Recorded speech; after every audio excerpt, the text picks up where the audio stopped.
You ever had your life all planned out? You thought you knew where you were going, what you were doing, who you were becoming. You were making progress. Maybe not perfect, but at least predictable, and then, boom, interruption. A breakup, a breakdown, a delay, a detour, a door slammed in your face. Something came out of nowhere and shook everything. But I came to tell somebody tonight, that wasn't just life happening. That was God interrupting. Because before God sends you, He will interrupt you. Before Moses led people, he was interrupted by a burning bush.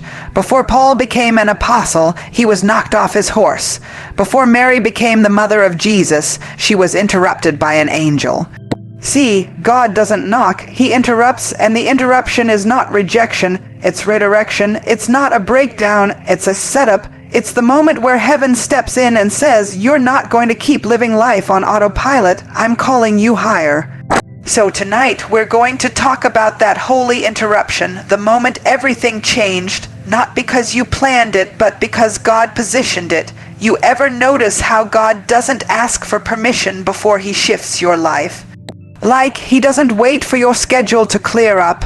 He doesn't slide in politely asking if it's a good time. No, He interrupts, and at first it feels like chaos, like confusion, like disappointment. But what if I told you that the interruption is actually the first sign you're being called? God doesn't send you without shaking you first. He interrupts everything you thought made sense so He can reveal everything that really matters. You were on your way to what you thought was purpose, and suddenly, something falls apart. The job doesn't call back. The relationship cracks under pressure. The plan you worked so hard on doesn't pan out. And you're left standing in the wreckage thinking, God, why would you let this happen? But I came to tell you, this wasn't destruction. This was divine disruption. See, we've been trained to see interruptions as inconveniences. But when it comes to God, interruptions are often indicators. He's marking the moment when ordinary life gets invaded by extraordinary purpose. That interruption might not come wrapped in beauty. It might not look like a blessing. But it's often in those very moments, when the rug is pulled from beneath you, that heaven begins its work. Think about Moses. He wasn't praying for a ministry. He wasn't fasting for a calling. He was minding sheep on the backside of the desert when a bush caught on fire and didn't burn up. That was the moment God said, I'm about to send you. But first, He had to interrupt him, pull him out of routine, make him question what he saw, disrupt the predictable, because here's the truth, you can't be sent and safe at the same time. God will interrupt your safe spaces, your carefully crafted identity, your schedule, your timeline. So you're forced to see Him clearer. So you're no longer relying on what you built, but what He's establishing. Some of us are praying for God to send us while clutching the very things He's trying to interrupt. It's not that He hasn't called you. It's not that He isn't going to use you. But before He launches you into purpose, He's got to loosen your grip on the life you made without Him. Some interruptions come as sudden blessings that stretch us. Others come as heartbreaks that crush us. But all of them serve one thing, alignment. God's interruption is really His intervention. He steps into your story to remind you, I've got something greater, but you can't carry old weight into a new season. Let's be honest, most of us don't change until we're forced to. We stay in jobs we've outgrown. We stay in relationships that dim our light. We stay in versions of ourselves that feel familiar but not fruitful, and then here comes God, interrupting that pattern, and it hurts. It's uncomfortable. But what if that pain is actually the doorway to purpose? You weren't rejected. You were rerouted. You weren't being delayed. You were being disrupted. Because God saw what you couldn't. And some of us are so focused on what we lost in the interruption that we're missing what's being birthed through it. Yes, it was confusing. Yes, it was painful. But purpose doesn't arrive dressed in clarity. It's usually wrapped in chaos. God is not trying to punish you. He's positioning you, and the reason it feels unfamiliar is because it's an invitation into the unknown, into the place where He does His best work. If God only sent people who had it all together, who never got interrupted, then He'd have no one left to use.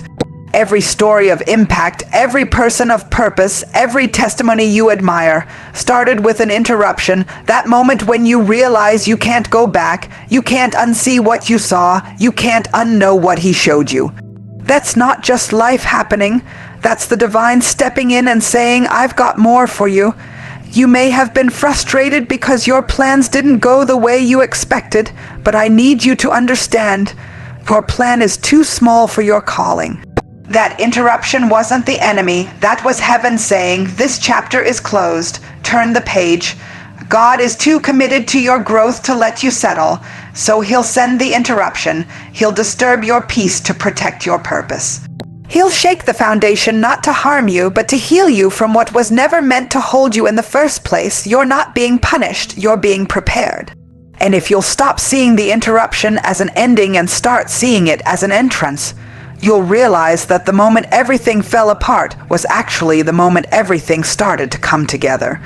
That's how God works. Before he sends you, he'll interrupt you. When God interrupts you, he's not just trying to get your attention. He's trying to reveal what can't go with you. We love the idea of being sent. We pray for the assignment. We ask for elevation, but we don't always realize that elevation comes with separation. There are some things, some people, and some patterns that can't go where God is sending you. And the interruption is God's way of showing you what needs to be left behind. It's like packing for a flight and you get to the airport and the attendant tells you your bag's overweight. You're going to have to remove something. You don't get mad at the airline. You get mad at how much you tried to carry. And some of us are frustrated in this season not because God said no, but because he said you're carrying too much to take off. That relationship you're trying to keep. It can't handle the altitude. That mindset you're stuck in, it won't survive the pressure. That secret insecurity you've been hiding under success, it's about to get exposed if you don't release it. God's not trying to hurt you by removing things. He's trying to free you, but here's the challenge. Some of us don't know how to let go because what we're holding is all we've ever known. God says, I'm taking you to a new place. And we start dragging old habits, old friends, old trauma, old language into a season that can't contain it. And then we wonder why we feel heavy, why we feel stuck, why we feel confused. It's not because you're not called, it's because you're cluttered. God will interrupt your journey so you can take inventory. That interruption is a mirror. He's showing you everything you've been carrying that you thought was normal but is actually weight. It's not that you're not strong, it's that you've gotten used to functioning with dysfunction. You've been doing life with a limp and calling it strength, but God loves you too much to let you keep limping into destiny, so he interrupts the cycle, he confronts the hidden things. He exposes the silent agreements you made with fear, with people, pleasing with self, doubt with performing for love, and I know it doesn't feel good. I know it's confusing to lose what you thought you needed. But God is saying you can't carry Egypt into the promised land. Some things were only meant to be part of your journey, not your destination. That friendship that ended so suddenly, maybe it was a chapter, not your whole book. That opportunity that dried up, maybe God let it close because it was feeding your ego but starving your purpose. You thought they were with you for life, but God knew they were only assigned to your wilderness. And when the wilderness ends, so does their access, and that's not betrayal. That's divine boundaries. You were trying to take someone into a place they didn't have the capacity to walk in. You were trying to elevate people who were only comfortable with your brokenness. But when you start healing, when you start growing, when you start thinking differently, suddenly they don't recognize you anymore because they were attached to who you were, not who you're becoming. So the interruption reveals it. God lets it get uncomfortable. He lets the communication fall off. He lets the opportunity disappear, not to punish you, but to prune you, because pruning is preparation. He's not just cutting away what's dead. He's cutting away what's unnecessary, and the more he removes, the more clearly you can see that pain you felt from the loss. It created space, that disappointment you carried. It cleared the clutter, and now you're lighter, now you're more focused. Now you've got room for what's next. You ever thank God for the no, for the door that didn't open, for the person who walked away? At first it broke you, but now you can breathe, because you see it now. Had you taken them into this season, they would have sabotaged it. Had you carried that fear into this assignment, you would have disqualified yourself before you even got started. God's not trying to isolate you. He's trying to elevate you, and every elevation comes with a separation. You've got to release the need to be understood in the last season in order to walk in the authority of this one. You've got to be okay with letting some things go. Not because you don't love them, but because you love God's will more. You don't need closure when you have clarity, and the interruption was the clarity. You know now you're not who you used to be. You're not called to fit in. You're called to break out, and everything that fell away during the interruption, it was never supposed to make it past the gate anyway. We don't like to talk about the wilderness because it doesn't come with applause. It doesn't come with affirmation. It's quiet, it's lonely, it's confusing, but it's necessary. Because before God sends you, He doesn't just interrupt your plans.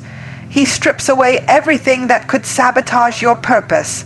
And the place where He does that stripping, that refining, that breaking and building is the wilderness. The wilderness is not a punishment, it's a process. It's where God teaches you how to survive without the things you used to depend on. It's where He detoxes your soul from needing people's validation. It's where He quiets the noise so you can hear His voice. God interrupted Moses with a burning bush, but He didn't immediately send him to Pharaoh. No, Moses had been in the wilderness for years, leading sheep before he could lead people. Getting comfortable in isolation before he could handle confrontation. God wasn't stalling. He was strengthening, and I know some of us feel like we've been in this wilderness season for too long. You've been praying. You've been fasting. You've been obedient, but nothing is shifting. You feel unseen, overlooked, underused. You're asking God, did you forget about me? But hear me, obscurity is not absence. Just because you're not being celebrated doesn't mean you're not being cultivated. Just because it's silent doesn't mean it's stagnant. The wilderness is God's workshop. It's where He deals with the things nobody else can see. The pride, the fear, the impatience, the need to control, the desperation to be chosen. You can't carry that stuff into purpose. So God puts you in a place where the only thing left to do is surrender. In the wilderness, the old you starts to die, and that's not something we like to hear. Because we want transformation without the tension, we want elevation without emptiness. But the wilderness empties you of everything that competes with God. It reminds you that He's your source, not the platform, not the people, not the plan. And when you realize that, something shifts. You stop striving, you stop performing, you stop trying to manufacture a moment and instead say, God, if you're in this dry place with me, then I'm not lacking. See, the wilderness teaches you that presence is more important than position, that His voice matters more than visibility, that hiddenness is not rejection, it's refinement. Jesus Himself had to go through the wilderness. Right after being baptized, right after the Father declared over Him, "This is my beloved Son." He was led by the Spirit into the wilderness, because even Jesus had to go through the quiet place before He could walk fully in His assignment. The wilderness wasn't a detour, it was divine design, and the enemy loves to show up in the wilderness. He loves to whisper in your ear when it's dry. If God really called you, why are you still here? If you're chosen, why aren't you moving yet? Maybe you missed it, maybe you're not ready, maybe He's not coming, but I came to tell you, God does His best work in dry places. He is the same God who brings water from a rock, who rains manna from heaven, who provides direction when there's no map and no one else around. The wilderness doesn't make God nervous, it makes Him present. This season is where you learn to walk by faith and not by sight. This is where your roots go deep, where your voice gets sharpened, where your motives get purified, because if you're going to speak to nations, you have to be solid in secret. If you're going to carry people, you have to first learn how to carry pain. If you're going to be trusted with influence, you have to be tested in isolation. So don't despise the wilderness, don't rush out of it, don't assume it means God forgot you. This is where your anointing is being developed. This is where your oil is being crushed. You're not wasting time. You're being readied, and I know it hurts. I know you're tired, but there's something God is building in this quiet place that no spotlight can give you. You're learning discipline. You're learning how to hear when it's silent, how to stand when no one is clapping, how to obey without needing a stage. because if you can worship in the wilderness, you won't lose your mind in the palace. If you can trust him when nothing makes sense, you'll be anchored when everything finally starts to move. This isn't just a season. This is sacred ground. This is where God is writing the part of your story nobody will ever see, but everybody will feel when you open your mouth. See, we love the idea of being chosen. We shout about purpose. We get excited about the calling. But what we don't always understand is that the call costs something. Being sent by God isn't about status or spotlight. It's about surrender. And before God will trust you to carry his assignment, he'll test whether he can trust you to lay yours down. We ask God, send me, use me, elevate me. But we're still trying to bring our plans to the table and get his approval on them. We treat God like a consultant, not a king. We want the blessing, but we also want to keep control. But there's no such thing as partial surrender. Either you give it all to him or you're still holding something back. And God will interrupt your life to bring you to a place where you finally let go. Not out of fear, but out of revelation that your way isn't working anymore. It's easy to say you trust God when things are going your way. But real surrender shows up when he interrupts your plan with silence, when the door you prayed for doesn't open, when the person you loved walks away, when the vision he gave you starts looking nothing like what you expected. That's where surrender is born, and the tension between what you thought it would be and what he's actually doing. There's a breaking that comes before the sending, a moment when your will collides with his and you have to decide, do I still want to be used if it doesn't look like how I dreamed? Do I still say yes when the outcome is uncertain? Do I still trust him when it costs me everything comfortable? God doesn't send the surrendered because they're perfect. He sends them because they've been emptied. You're not useful to the kingdom just because of your talent. What makes you useful is your yielding. It's your willingness to say, God, I don't need the stage. I don't need the title. I just want to be in the center of your will even if it's inconvenient, even if I don't get credit, even if it stretches me beyond what I think I can handle. Before God will send you to others, he'll send you back to him. He'll call you deeper into intimacy. He'll strip away everything that gave you a false sense of identity so that the only thing left is who he says you are. Because when he sends you, he's not just sending your voice, he's sending your posture, and posture matters more than position. Think about Jesus in the garden, the Son of God, fully divine, yet fully surrendered. He prayed, not my will, but yours be done. And it was that prayer, not the miracles, not the crowds, not the sermons, that positioned him for the greatest assignment in history. It wasn't what he did that moved heaven. It was what he yielded to. Some of us are waiting for the moment when God opens the big door, but we haven't surrendered the small ones we keep opening for ourselves. We're still trying to network our way into purpose, still trying to build a platform with one hand while holding onto our pride with the other. But purpose doesn't come through performance, it comes through death. Death to ego, death to ambition, death to control. It's in that place of total surrender that God says, now I can use you, now I can trust you, now I can send you, not just to impress people, but to impact them. Because the truth is, this next level of your life can't be built on talent alone. The oil required for your assignment only flows through brokenness, and I know broken doesn't sound appealing. We avoid it.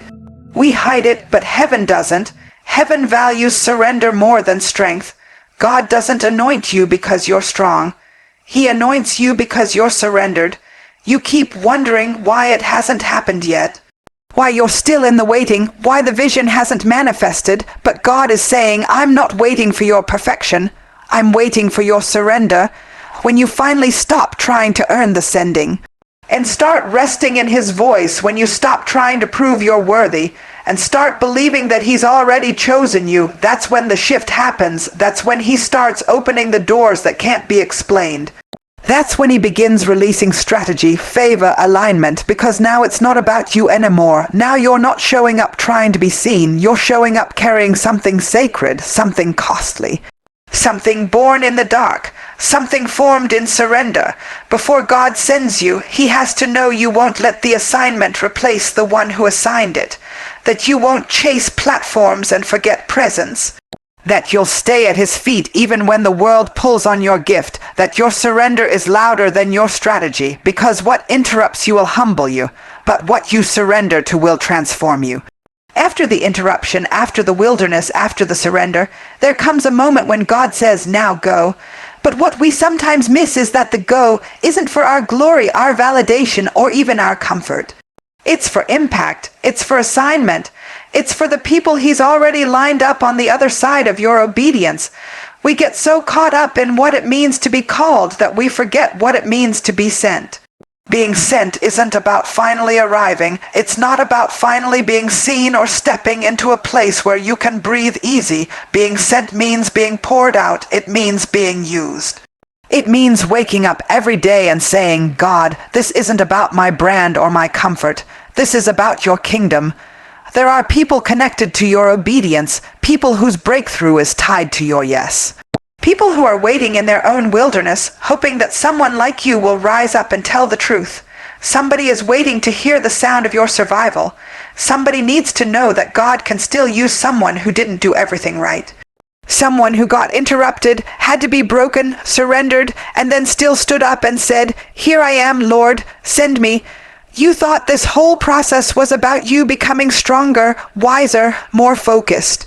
And it was, but that was never the end goal. That was the preparation, because what God builds in you privately, he plans to use publicly.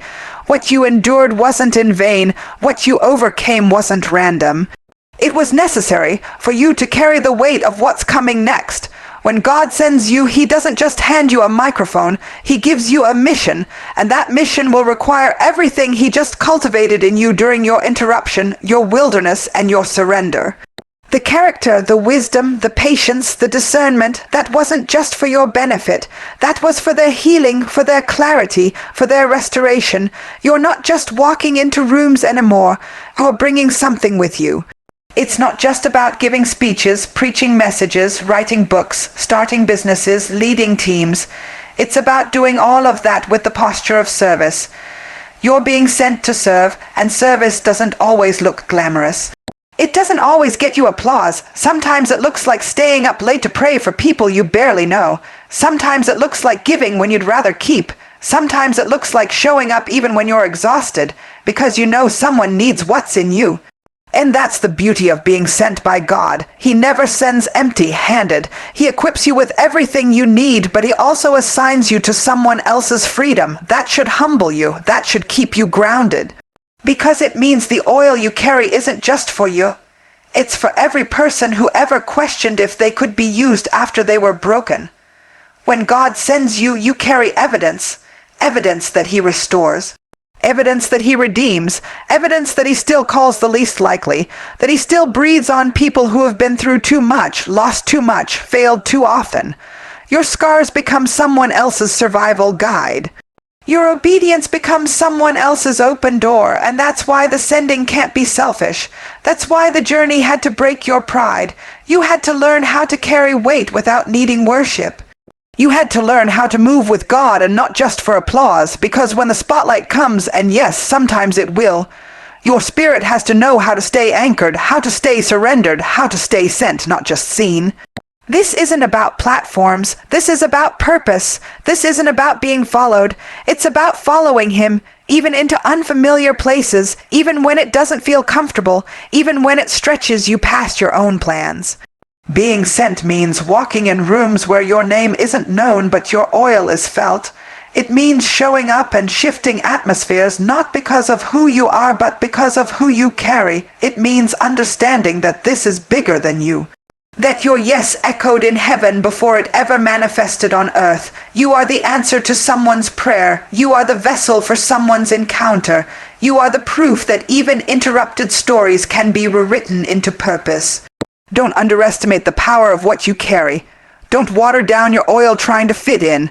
Don't hide your light trying to stay comfortable. You didn't go through all that interruption, wilderness, and surrender just to live quiet and safe. You were prepared to be sent, and now the weight of that sending rests on your obedience. You don't need to have all the answers. You just need to keep saying yes. Before God sends you, he'll interrupt you, so that when you're finally sent, you understand it's never been about you. It's always been about who's waiting on the other side.